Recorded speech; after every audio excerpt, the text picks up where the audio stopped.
The scent of freshly brewed coffee and the hum of a busy morning filled the air inside Harper's Market, a well-known grocery store in a suburban town. Behind the register stood Jamal Carter, a 27-year-old black cashier with a warm smile and an easygoing nature.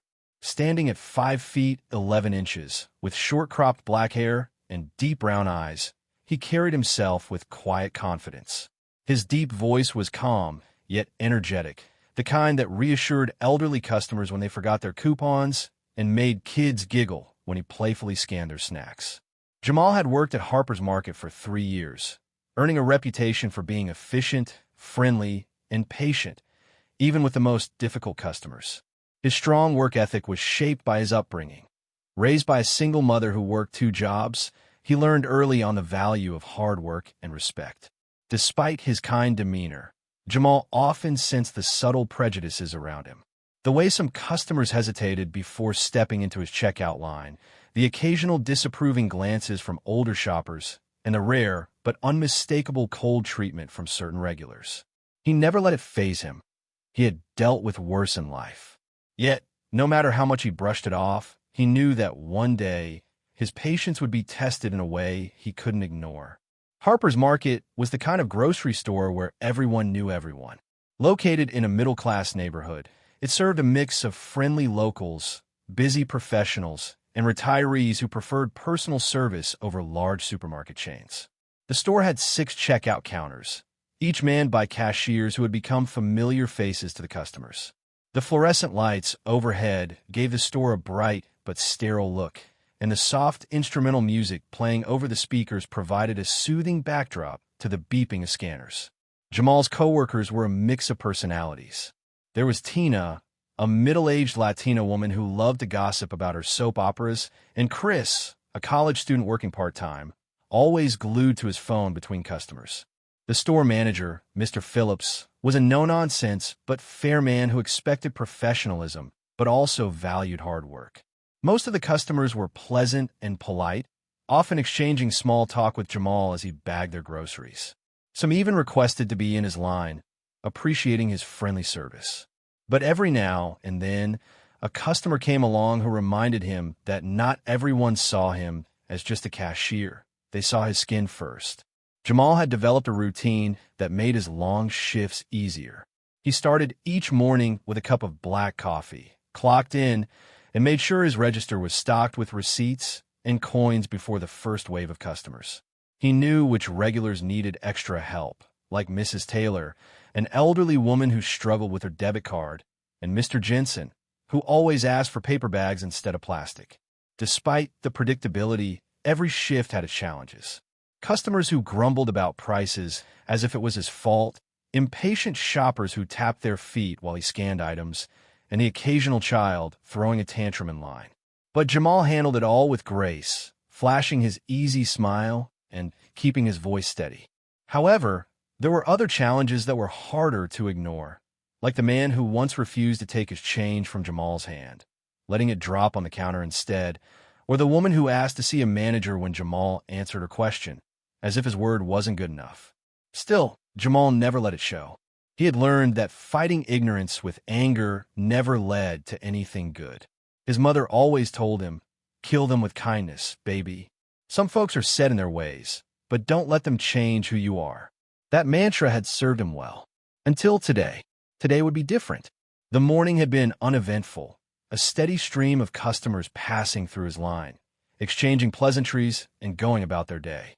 Jamal had just finished ringing up an older gentleman when he noticed a woman in her late 50s, dressed in an expensive beige coat, step into his line. Something about the tightness of her lips and the way she clutched her purse told him she wasn't happy. He'd seen that look before. As the line moved forward, she seemed to grow increasingly uncomfortable, shifting on her feet and glancing at the other registers. Jamal kept his focus on his work, but he felt the tension in the air. When it was finally her turn, she hesitated before stepping up to the counter. Then, with a clipped, icy voice, she said the words that would change the course of Jamal's day. "I want someone else to ring me up. I don't want you touching my things." For a moment, Jamal thought he had misheard her. Maybe he had imagined the sharpness in her tone, the way she took a small but deliberate step back, as if he carried something contagious. But the look on her face, a mixture of disdain and impatience, told him he had heard correctly. The woman, her name tag from a local boutique, reading Margaret Stevens, clutched her designer purse tighter and lifted her chin. "Excuse me," Jamal asked, keeping his voice even. Margaret exhaled sharply, as if he were inconveniencing her by making her repeat herself. "I said, I want someone else to check me out." Her eyes darted to the next register. "I'd rather not have you handling my groceries." A hush fell over the immediate area. The customer behind her, a younger woman in her 30s, shifted uncomfortably, casting Jamal an apologetic glance. A few feet away, Tina, the cashier at the next register, paused mid-scan, her brows furrowing. Jamal's hands tightened around the scanner. He had dealt with rude customers before. Impatient ones, entitled ones. But this was different. This was raw, unfiltered discrimination, right in front of everyone. A dozen thoughts ran through his mind. Should he call the manager? Should he refuse service outright? Should he stay silent? He could feel the weight of every eye on him, waiting to see how he would react. But before he could speak, Mr. Phillips, the store manager, stepped forward, having noticed the shift in atmosphere. His usually neutral expression was now taut with displeasure. "Is there a problem here?" he asked, glancing between Jamal and Margaret. Margaret's stance immediately shifted. She softened her expression, adjusting her coat as if she were suddenly the victim. "I just prefer someone else to handle my checkout. That's all," she said sweetly, her voice a complete contrast to the coldness she had used moments ago. Jamal knew that tone.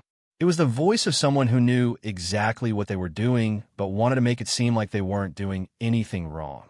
Jamal felt a tightness in his chest, but he forced himself to breathe, to stay calm. He had dealt with this before, just never this openly, never this boldly in front of an audience. He could feel anger rising, a heat creeping up his neck, but he wouldn't give her the satisfaction of a reaction. That's what people like her wanted, to push, to provoke, to get validation for their bias. Still, the humiliation of it stung. It wasn't just about him. It was about every other black cashier who had been dismissed, overlooked, or treated as less than simply because of their skin color. "Jamal, do you want me to handle this?" Mr. Phillips asked, his voice low, giving him an out. Jamal appreciated it, but he wasn't about to back down. He met Margaret's gaze and said, "I can assure you, ma'am, that I handle every transaction with the same level of professionalism. Your groceries will be bagged just the same no matter who does it."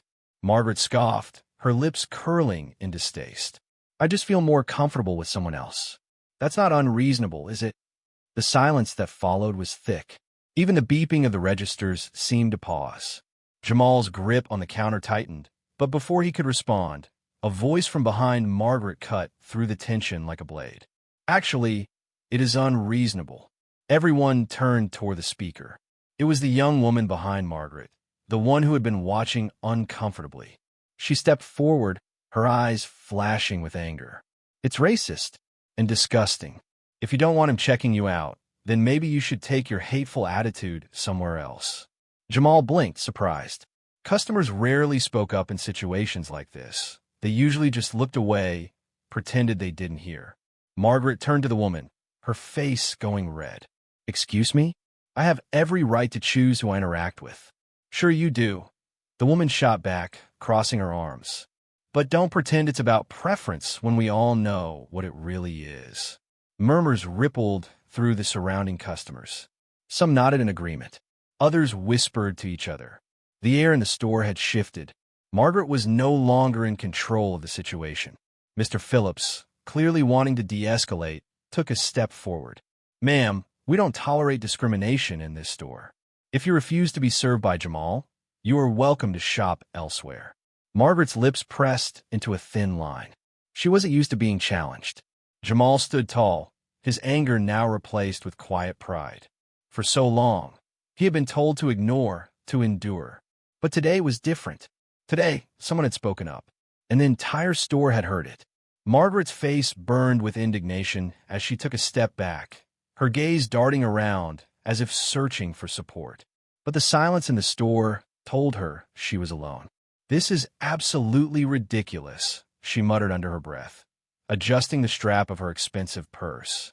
Her voice had lost its former confidence. Jamal watched as she hesitated, her pride battling against the reality of the situation. In another world, one where no one spoke up, she might have gotten her way. But here, today, she was facing consequences she hadn't expected. "You know what?" she finally snapped, lifting her chin in defiance. "Forget it.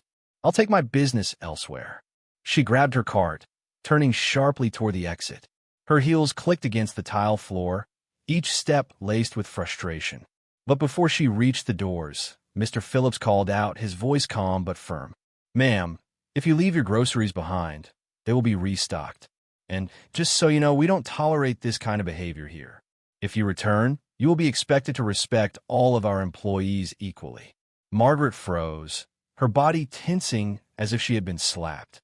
For a moment, she looked like she wanted to argue. But the weight of the gazes on her shoulders must have been too much because, instead of speaking, she simply let out a huff and stormed out. The automatic doors slid shut behind her. A moment passed, then another. And then, soft applause broke out. Jamal turned toward the sound, surprised to see the younger woman who had defended him clapping first, followed by others nearby. It wasn't loud. It wasn't overwhelming. But it was enough. Enough to tell him that what had just happened had been seen, felt, and understood. "You okay, man?" Jamal looked up to see Marcus, one of the stock clerks, standing nearby with his arms crossed. His expression was tight with concern. "Yeah," Jamal said, though the adrenaline was still rushing through his veins. Tina, the cashier at the next register, shook her head in disbelief. "I can't believe people still act like that in broad daylight." The young woman who had defended him, Alyssa, as she introduced herself, gave him a reassuring smile. "I just couldn't stand there and say nothing. That was completely unacceptable." Jamal nodded, grateful in a way he couldn't quite put into words. "It happens more often than people think," he admitted, forcing a small, tired smile. "Most of the time, we just have to ignore it." "Well, that's garbage," Alyssa replied. "No one should have to just ignore racism." Mr. Phillips cleared his throat, stepping closer. His expression was unreadable, but there was something in his eyes that looked like respect. "You handled that well, Jamal." "Thanks," he said, still unsure how he felt about the entire situation. He was glad he hadn't lost his temper, but that didn't erase the sting of what had just happened. Jamal had dealt with racism before. Covert glances, subtle microaggressions, coded language that made it clear he wasn't welcome. But this was different. It had been direct, inescapable, public. And while he had stood his ground, while people had spoken up, there was still an ache in his chest he couldn't shake. Why did it still hurt so much? He kept working, trying to push past the discomfort, past the memory of Margaret's voice dripping with condescension. But the more he thought about it, the more it settled in his bones. Would this ever stop happening? Would there always be another Margaret waiting in line, ready to dismiss him because of the color of his skin? His mind drifted back to childhood, to the first time he had been told he had to work twice as hard to be respected. His mother's voice echoed in his head. "Keep your head high, baby. Don't let them steal your dignity." He had done that today, hadn't he? He had kept his composure. He hadn't let her words shake him. And yet, the exhaustion was real. The injustice of it, the sheer unfairness of having to deal with something like this just for existing, gnawed at him. He had done nothing wrong. But still, he had been the one tested. Jamal sighed, rubbing a hand over his face. He couldn't let this define his day. He wouldn't. Still, as he scanned another customer's groceries, he wondered, had Margaret really learned anything? Or was she just going to take her attitude somewhere else, where no one would challenge her? That thought lingered with him as he finished his shift. Would there ever be real change? Or would people like Margaret just continue on, unbothered? But what Jamal didn't know was that karma had already begun its work. Because just outside, in the parking lot, Margaret was fumbling with her phone, anger still bubbling under her skin. She had intended to go on a social media rant to play the victim. But before she could even type a word, a notification popped up. Someone had recorded the incident. Alyssa, and the video was already spreading like wildfire. Margaret's hands trembled as she clicked the link. The comments were brutal. Wow. Imagine being this openly racist in public. Disgusting. She thought she was going to get sympathy, but she got what she deserved. Shout out to the cashier for handling this with more class than she ever could. Margaret's face went pale. She had wanted control of the situation, but now the world was watching. And karma wasn't done with her yet. Margaret sat frozen in her car, her hands gripping the steering wheel as she watched the video on her phone for the third time. Each replay only made her stomach churn harder. The footage was clear, too clear. It showed her sneering, her dismissive wave, her condescending tone. It showed Jamal standing firm, calm despite her cruelty. And the comments? Brutal, unforgiving. Imagine being this racist in 2025. Embarrassing. This lady thought she could get away with it. Nope. Internet never forgets. Shout out to the cashier for handling it with grace. More patience than I would have had. Margaret's breathing quickened. She had been so certain of her entitlement, so sure that her anger was justified. But now, it was her reputation on the line. Her phone buzzed. A text from her sister. Marge, what the hell did you do? Her stomach dropped. If her family had seen this, that meant others had too. She switched to her email, and there it was.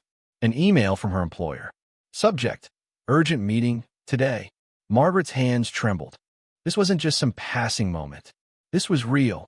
And for the first time, fear crept in. Margaret arrived at her office half an hour later, her heels clicking against the marble floor with less confidence than usual. She had been with this company for years. Respected. Established. Or at least, she had been. When she stepped into the conference room, her boss, Mr. Adler, was waiting for her. His expression was unreadable, but the tension in the room was suffocating. Sit. She obeyed, setting her purse down carefully, as if that small act of control might steady her nerves. Mr. Adler slid a printed document across the table. It was a copy of an article. The headline hit her like a brick. Entitled Customer Refuses Service from Black Cashier. Internet Demands Accountability. The room was silent as Margaret scanned the article. It detailed the entire incident. Her words, her behavior, the backlash. We cannot afford this kind of negative publicity, Mr. Adler said, his voice level but cold. Margaret's throat went dry. You know our company values. This is unacceptable. But she started, her voice weak. It was just a moment, an overreaction, he interrupted. You humiliated an employee for no reason other than his skin color. And now, people are calling for consequences. Margaret felt the walls closing in. What does this mean? She asked, voice barely above a whisper. Mr. Adler exhaled sharply. It means you're suspended until further notice. And depending on how this plays out, you may be terminated. The words crashed over her like a tidal wave. No, you can't. We can. He cut her off. And we will.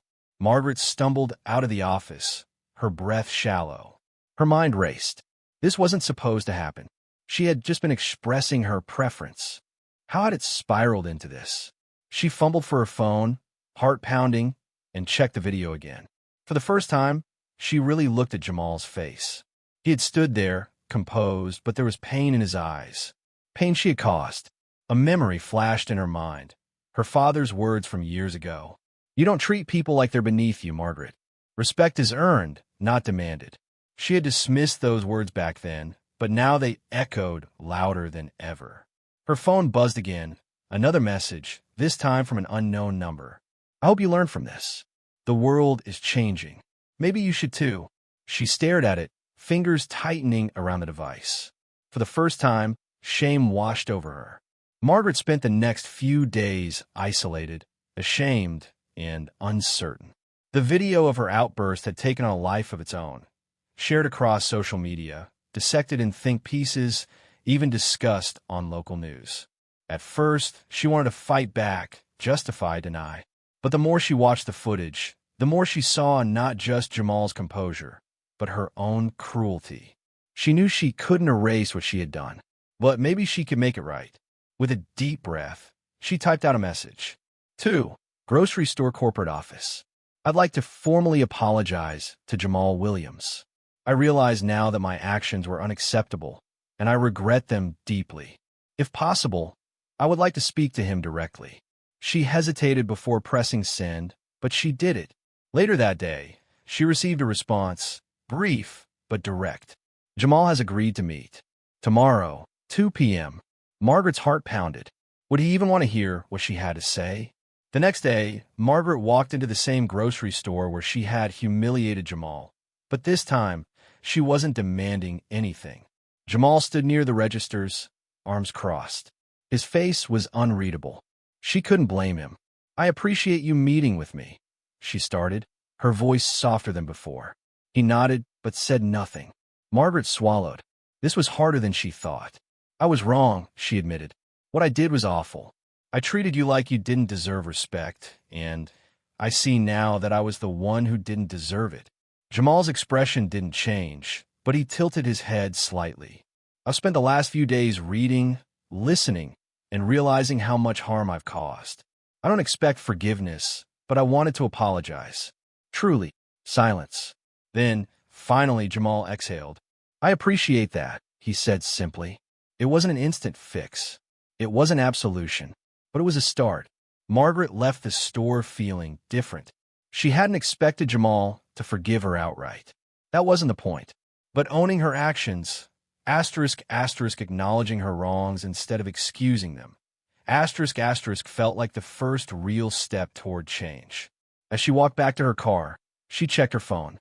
The video was still circulating. People were still talking. But instead of hiding, she did something she never thought she would. She opened her social media and typed a post. "I was the woman in that viral video. I was wrong. I've apologized to Jamal, but I know words alone aren't enough. Moving forward, I want to do better to be better. And I hope others can learn from my mistake." She hesitated, then hit post. Maybe the world wouldn't forgive her, but she was ready to change anyway. A week later, Margaret sat in a cafe, scrolling through her phone. Her post had gone viral again. But this time, the comments were different. "Owning up to mistakes is rare. Respect. Glad to see accountability. Hope she follows through. Growth is possible if we choose it." She looked up as the barista placed a coffee on the table in front of her. It wasn't the drink she ordered. "Oh, sorry, I think this isn't," she started. The barista, a young black woman, smiled. "It's on the house." Margaret blinked. "Why?" The barista shrugged. "Because I saw your post. And because we all deserve a chance to be better." Margaret stared at the cup, warmth spreading through her chest. For the first time in a long time, she felt hope.